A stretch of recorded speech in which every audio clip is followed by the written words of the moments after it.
بعد. اسم الله الملك. اسم الله الملك.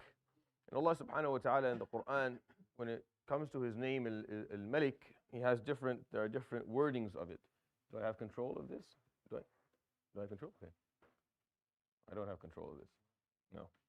No, hold on. This was off. I do. So in the categories of his name, subhanahu wa ta'ala, we talked about attributes of divine judgment, of provision, of support and aid, of presence. We covered al-Hayy al-Qayyum. And attributes of domination is what we're going to be talking about today. Some of these categories won't get 2 names because there's not enough days in Ramadan or weekdays in Ramadan to do 2 each. There's 12 categories times 2, that's 24. I don't have 24 days to do. There's only 22 sessions. And there's an introduction and finale, so it's only 20 days altogether. So attributes of domination, which is talking about Allah subhanahu wa ta'ala's strength or Allah to dominate. And there's many names that describe his domination subhanahu wa ta'ala. I'm choosing out of these names Ismullah al-Malik, because it's an umbrella name. A lot of the other names have similar concepts. But from this category specifically, we will talk about 2 names. The one before I only chose Al-Hayy al-Qayyum, which is technically 2 names. But for the domination, I'm going to take 2 names, and today I'll talk about Ismullah al-Malik. You'll find Ismullah al-Malik, the Quran comes in there's al-Malik, there's al-Malik, there's al-Malik, there's Maliki Yawmiddin, and there's Malik al-Mulk. And they're all the same. I'm just going to talk about them as one because they're all very similar with very, very subtle differences that are just explained through the linguistics of the Quran. Ismullah al-Malik is in the Quran 5 times, and the rest of them each are in the Quran just once. Al-Malik or Maliki Yawmiddin or Malik al-Mulk, each of them just once. But Ismullah al-Malik is in the Quran 5 times total. It's an important name because it describes the nature of the relationship, or at least one nature of the relationships. قُلْ أَعُوذُ بِرَبِّ النَّاسِ مَلِكِ النَّاسِ إِلَهِ النَّاسِ. So when Allah subhanahu wa ta'ala at the end of the Quran, literally at the end of the Quran, He talks about the nature of the relationship that we have with Him, that He has with us. And the relationship between us and Allah subhanahu wa ta'ala is 3 things. The rububiyyah. He is our caregiver. He cares for us subhanahu wa ta'ala. He is the one who watches us as we grow, as we move along, as we fall, as we succeed, and He helps us subhanahu wa ta'ala and He aids us. That's the Ismullah al-Rabb. And it's a name of compassion. It's a name of love. Because al-Murabbi, someone who raises someone else, cares about the person that they're taking care of. Ilahin nas, and I'll talk about Malik at the end just because it's the point, is the one that is worthy of worship. This is what, Rabb is how He's taking care of you. Ilah is what you are going to end up owing. How you have to see Him subhanahu wa ta'ala as one that is worthy of worship, worthy of service. He is the one that you turn to. And then Malik, which is the actual description of the relationship. So Allah subhanahu wa ta'ala, because He loves you, Rabbik. Because He loves you, He forms tarbiyah, He takes care of you, who watches over you and tries to teach you, He gives you good, He gives you bad. And you worship and serve Allah subhanahu wa ta'ala. But the actual relationship, the description of the nature of the relationship is that He is the king and that He owns all and that He owns you. He owns me subhanahu wa ta'ala. I know that word is not popular. People don't like it because it's misused throughout the world that we live in today because of the history of slavery on earth. People don't like the word. But regardless of that, He put that aside because even when there was slavery, people did not own other people. You don't have if you understand this name, it'll help you. It'll help a lot because no one can own anything really, and no one can. You can definitely not own another person because he already has an owner. I can't own you, and you can't own me because we already have owners. We have Al-Malik subhanahu wa ta'ala. He owns us. It's stamped on us. Mulkullah. We are a part of His sovereignty. We're part of His kingdom. For us to own anything makes no sense, and for someone to own us also makes no sense because you can only own something that doesn't have an owner. You can own something there's no owner, so you can if you find a way to own it. But something that has an owner, how do you own something that has an owner? You can't. And Allah subhanahu wa ta'ala, Hu al-Malik, He is the king, so He owns it all. It's all Him. It's all His. He owns not only my body, no, He owns my soul. Ana mulkullah. I am the I'm a part of His kingdom. I am يعني, a possession of Allah subhanahu wa ta'ala. There's ownership on every aspect of my existence. When you think about that, it changes a lot of how you understand Allah subhanahu wa ta'ala. Where He says subhanahu wa ta'ala in the Quran, فَتَعَالَ اللَّهُ الْمَلِكُ الْحَقِّ. Supreme and exalted is He, the King, the righteous. He says subhanahu wa ta'ala, تَبَارَكَ الَّذِي بِيَدِهِ الْمُلْكِ. Blessed is he, the one whose in his hand is the sovereignty and the kingdom. The surah is called Al-Mulk. In Surah Al-Tabarak, it's a juz' where every surah helps you understand how you're going to perform outreach or spread the message and do da'wah. And the first surah talks about the knowledge that you have to have, what you need to know. Al-Qalam talks about the ethics you need to have. Al-Haqqa talks about the your spirituality, and Ma'arij talks about your behaviors. Surah Al-Mulk talks about your knowledge. What do you need to know? The name of the surah. The first thing you need to know is that. To him, بِيَدِهِ الْمُلْك. He is the one who owns everything. It's all His. Everything that you see around you belongs to Allah subhanahu wa ta'ala. Everything. How does he oppress someone if everything that someone has is His, including the someone themselves? Oppression requires to take something that is not yours and put it somewhere where it doesn't belong. That's oppression. Oppression, the concept of dhulm, وَضْعُ الشَّيْءِ فِي غَيْرِ مَحَلِّهِ. Putting something in its wrong position, because it shouldn't be there.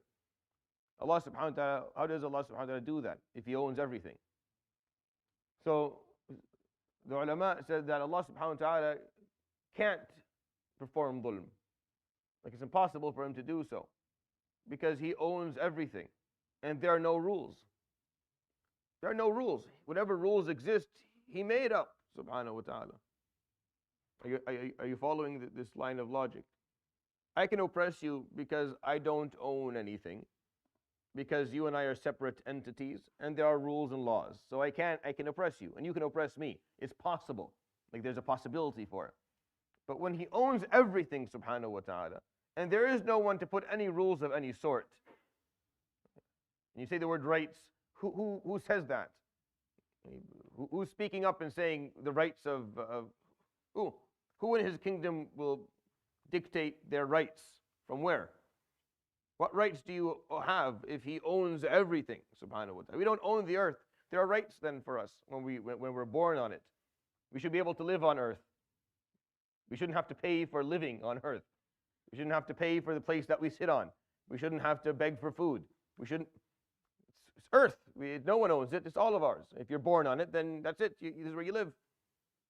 But it's not ours. Allah subhanahu wa ta'ala, He owns everything. So how does He oppress? How can oppression occur from Allah subhanahu wa ta'ala?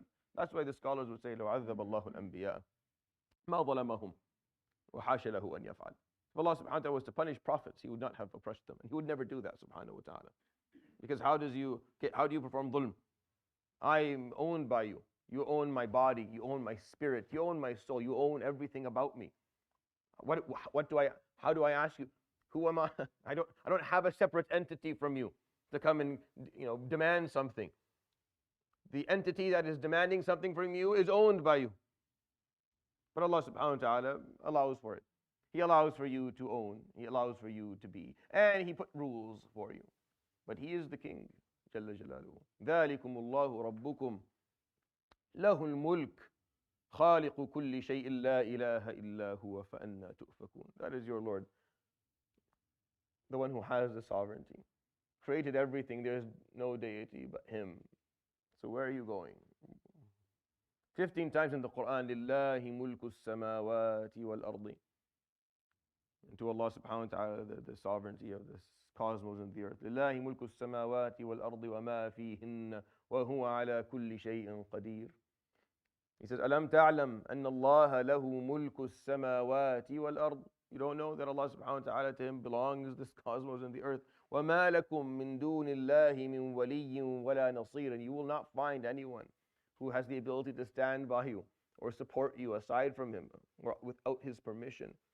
قُلْ مَن يَرْزُقُكُم مِّنَ السَّمَاءِ وَالْأَرْضِ أَمْ مَن يَمْلِكُ السَّمْعَ وَالْأَبْصَارَ ومن يخرج الحي من الميت ويخرج الميت من الحي ومن يدبر الأمر فسيقولون الله فقل أفلا تتقون.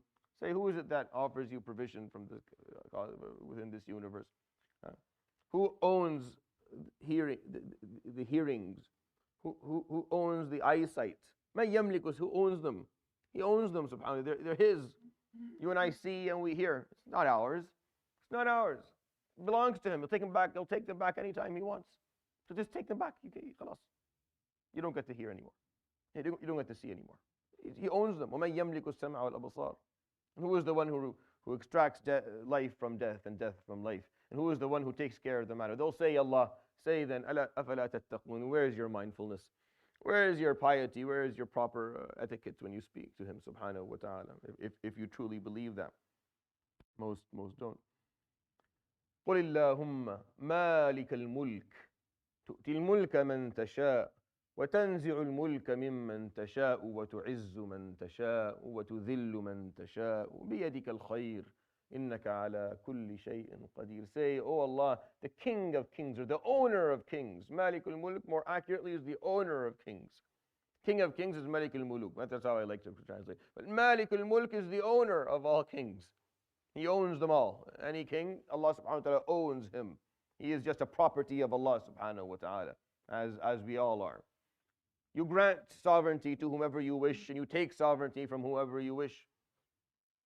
And you elevate the status of whomever you want, and you bring down the status of whomever you want, and khair is only in your hands, and you are capable of all. Jalla Jalalullah subhanahu wa ta'ala. When you hear in the Quran how he talks about the subhanahu wa ta'ala, about false idols or about other creations, قال ولا يملكون موتا ولا حياة ولا نشورا. And they don't own the ability to die. They don't own the ability to live, and they don't own the ability to be resurrected. And he talks about it again, ولا يملكون لأنفسهم نفعا ولا ضرا. They don't own for themselves the ability to bring benefit upon themselves, nor do they own the ability to bring harm upon themselves. إن الذين تعبدون من دون الله لا يملكون لكم رزقا. The people that you go after instead of Allah, they do not own provision, not even provision. They don't own maut or haya or nushur or nafa or dar or provision. والذين تدعون من دونه ما يملكون من قطمير. The ones that you call upon aside from Allah do not own the little covering of the date, القطمير, something that small. They don't own that. ولا يملكون مثقال ذرة في السماوات أو في السماء ولا في الأرض ولا أصغر من ذلك ولا أكبر.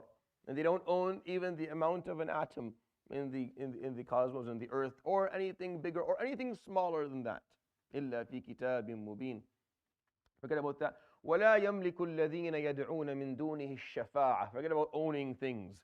They don't own anything. They don't even own the ability to intercede if he does not offer them the ability to intercede. Not even shafa'a. They want to say something? No, they can't say anything. No.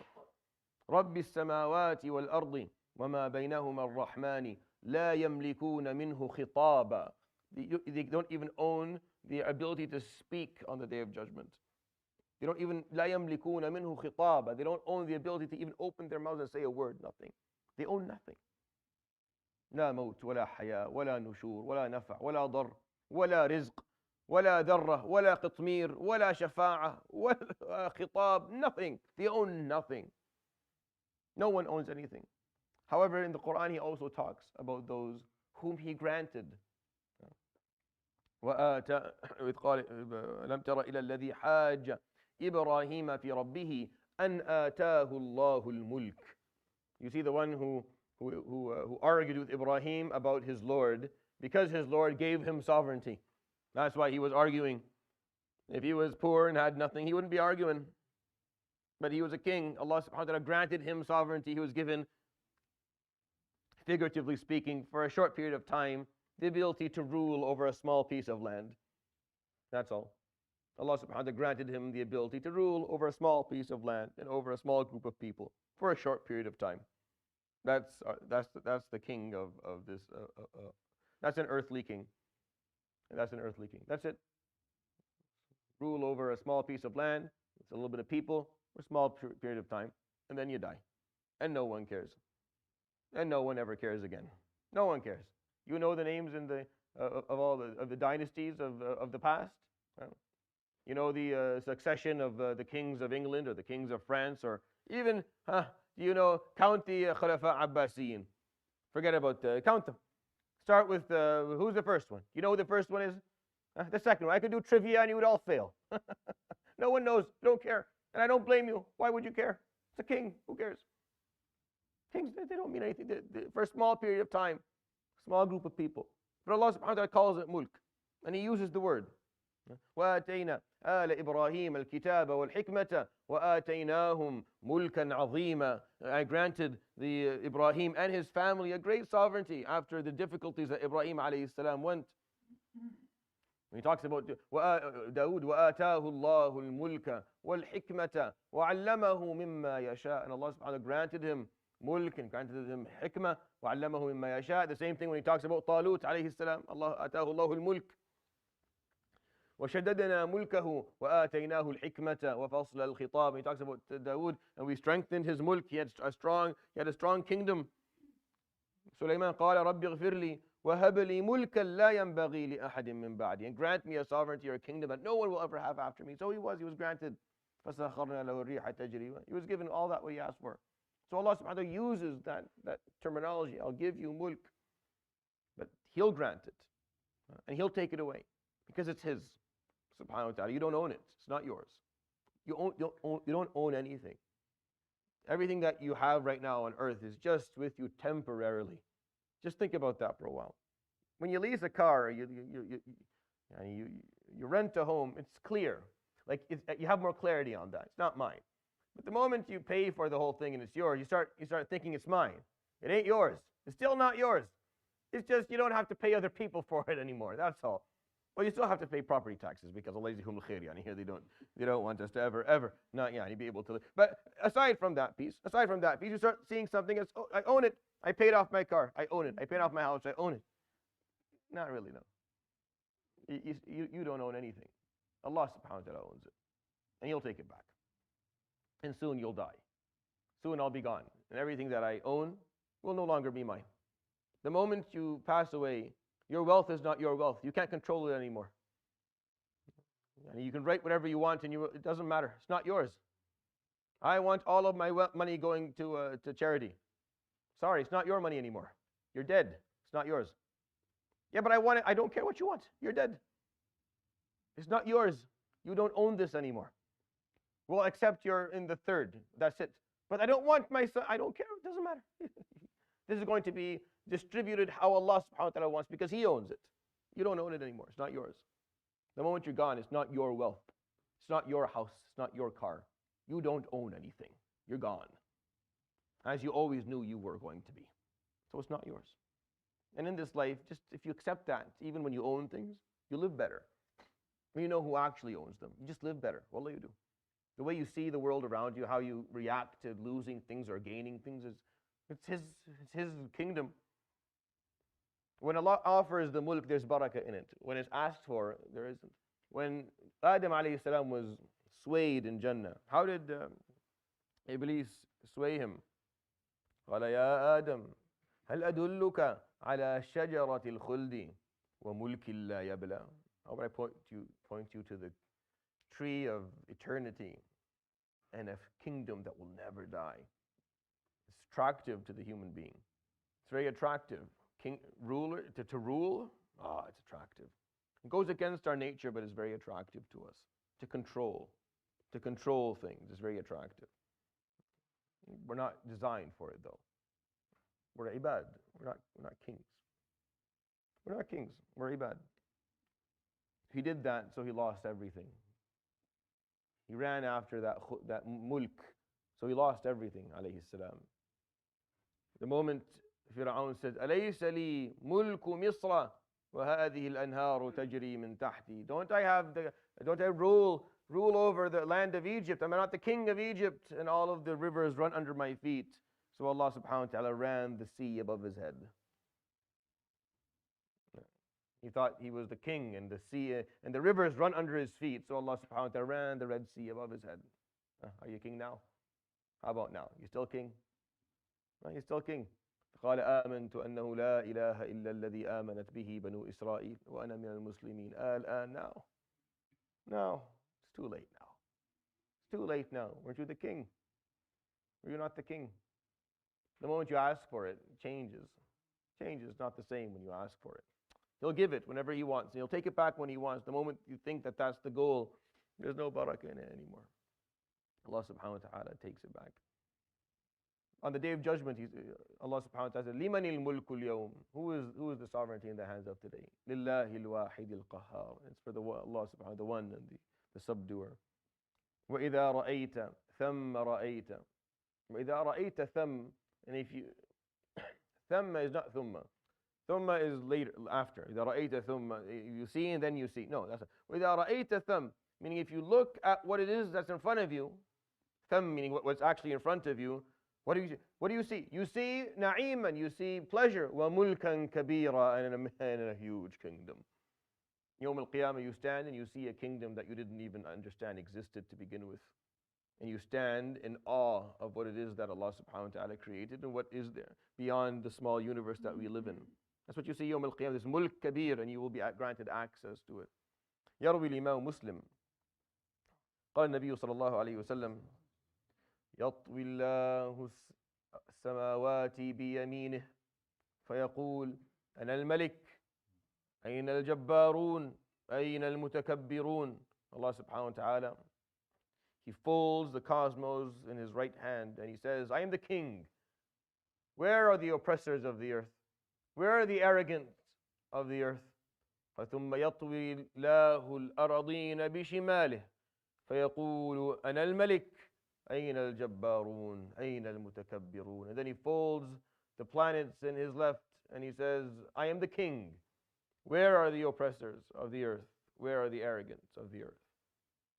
Also Imam Muslim narrates the Prophet ﷺ would say, ينزل ربنا تبارك وتعالى كل ليلة في الثلث الأخير من الليل إلى السماء الدنيا. Allah subhanahu wa ta'ala descends in a form that is that suits His Majesty subhanahu wa ta'ala. We do not compare Him to any living thing, nor do we see Him subhanahu wa ta'ala within time or within space. We accept what He says Jalla Jalaluhu either as it is or we understand it figuratively.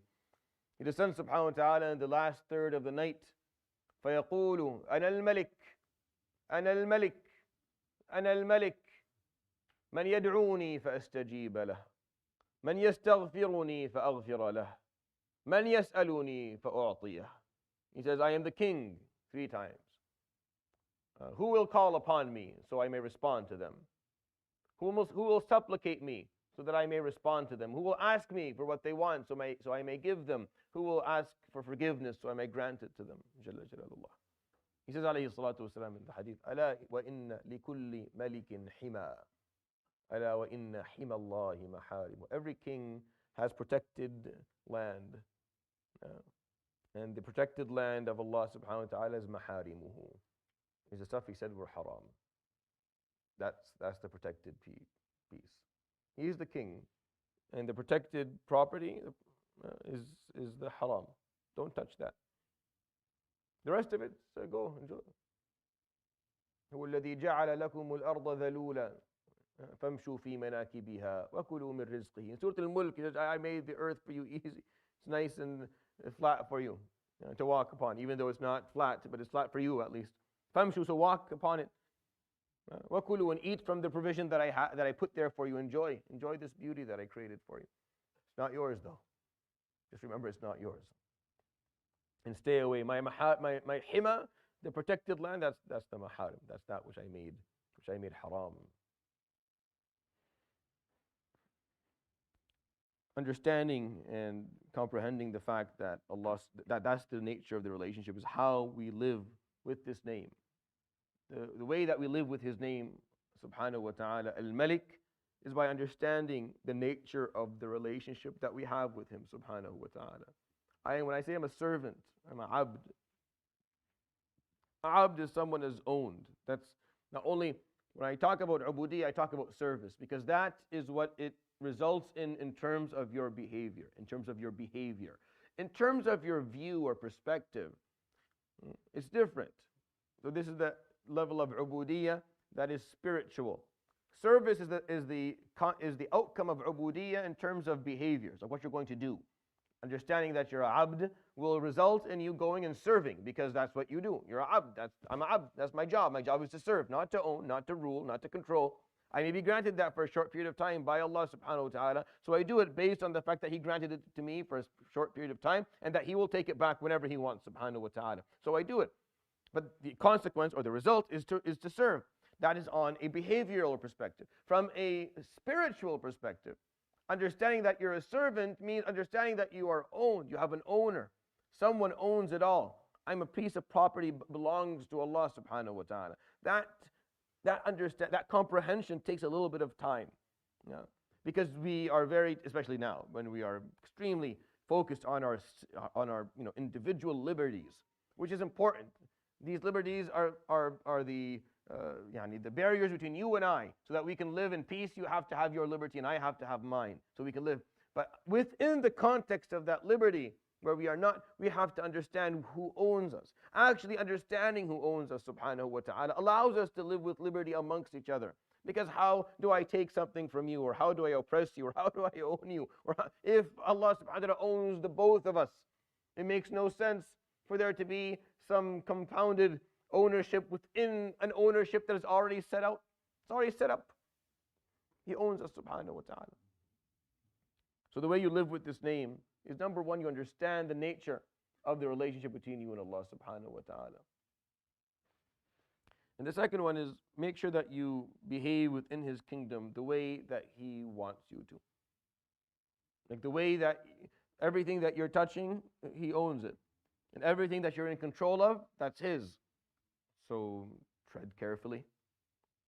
Tread with caution. This isn't yours. So you have to make sure before you make decisions, before you behave in any form or manner, that this is something that the King Himself subhanahu wa ta'ala is okay with. Malik Al-Mulk, the owner of kings, is okay with, because it's not yours. And yet people will go and do what they want. And they'll oppress and they'll persecute and they'll murder people and they'll take lives. They'll come back to Malik Al-Mulk. They'll come back to Maliki Yawmiddin, the ruler of the Day of Judgment, the owner of the Day of Judgment. And they'll stand and you'll ask them about what they did with the small amount of power that He put in their hands for the small amount of time that they were around. If you think about it, that's all it is. You're not born with power. You're born with nothing. It takes until you're 40 or something, or a bit more, before you can actually establish it, if that's what you're after. And then between 40 and 70 tops, kings usually live more than 30 years. What's 30 years? What's 30 years in the age of the universe? It's nothing. It's not even worth talking about. The reign of a king is pathetic. The reign of any king is pathetic. It's an amount of time that no one cares for, that no one will remember. All that will be left is that if that was used well, or if it was used unwell. That's it. Whether Yawm al-Qiyamah they'll be able to say, Ya Rabb, was granted. That's why the last of the Anbiya to enter Jannah, Yusuf and Sulaiman, alayhim as-salatu was-salam. They'll be the last ones to enter Jannah. They were kings on earth. They come late. There's a lot that they have to answer for. They lived a life where it was, maybe their hearts were humble, but the position they were in was not.